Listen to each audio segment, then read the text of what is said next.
was pretty exciting for a person like me that enjoys playing baseball, and I was excited about the season to come. One day after school, I was outside swinging on a swing, and it happened to be that when I went back, the swing broke, and I went flying backwards and actually landed on another piece of playground equipment. From that fall there, I ended up injuring my back to an extent that I wasn't able to play baseball that spring. I couldn't see it at the time, but God was actually working in my life even through that. At that time, it was pretty disappointing for someone like me that enjoyed playing baseball and thought that that's what I wanted to do with my life, but God had other plans. Later that fall, once my back had healed and I was feeling a lot better, I wasn't able to play baseball still, but my dad suggested to me that I take up the game of golf. I had never played before, but I started playing and started taking lessons and really started to love the game of golf. That spring that came around was my freshman year, and I decided to play on the golf team at my school because I was enjoying golf so much I didn't even care about playing baseball. After my freshman year, my sophomore year came around, I had played another year, and turned out I ended up being the #1 player on the high school team at my school. I also enjoyed a lot of success in my junior and senior years of high school. I was fortunate enough to be able to play in a Indiana State high school golf tournament, which was a lot of fun. And even the summer after my senior year, I had a great summer. I ended up recording 10 rounds under par, and including my career tournament low of 64.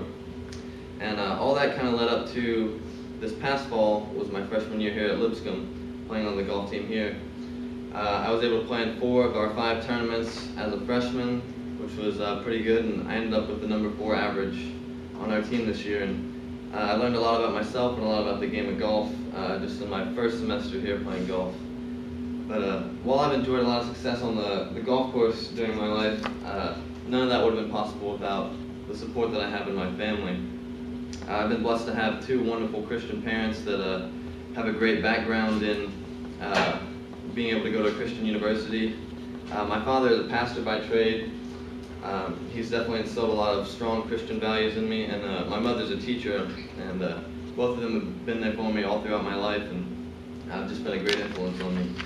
As well, along with my parents, I have 3 siblings, 1 brother who's just a year older than me, and that was great growing up because us being a lot of the same age, we were able to play sports together, go to the same school, basically have a lot of the same kind of friends because we're very similar in age.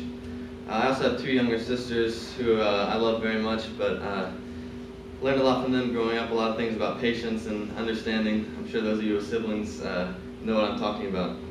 But I've been blessed to have a wonderful family and a wonderful support system around me that's been there for me and helped me get to where I am today. In addition to my family, probably the most important thing that has been there for me is my faith in Jesus Christ. Like I said, my family is a lot of the ones that have instilled that in me and laid the groundwork for that, but without my faith in Jesus Christ, I wouldn't be here where I am today. Like I said earlier, God had a plan for me that was different than the one that I thought. Whenever things happen, you don't always know why they happen, and when I was younger, I definitely didn't understand what God was doing, but it was clear that He had a plan for me, and I don't exactly know what He has planned for me for the rest of my life, but I know He'll be there for me to guide me, and as long as I keep my faith and trust in Him, then He'll keep my path straight. So, thank you very much. Woohoo!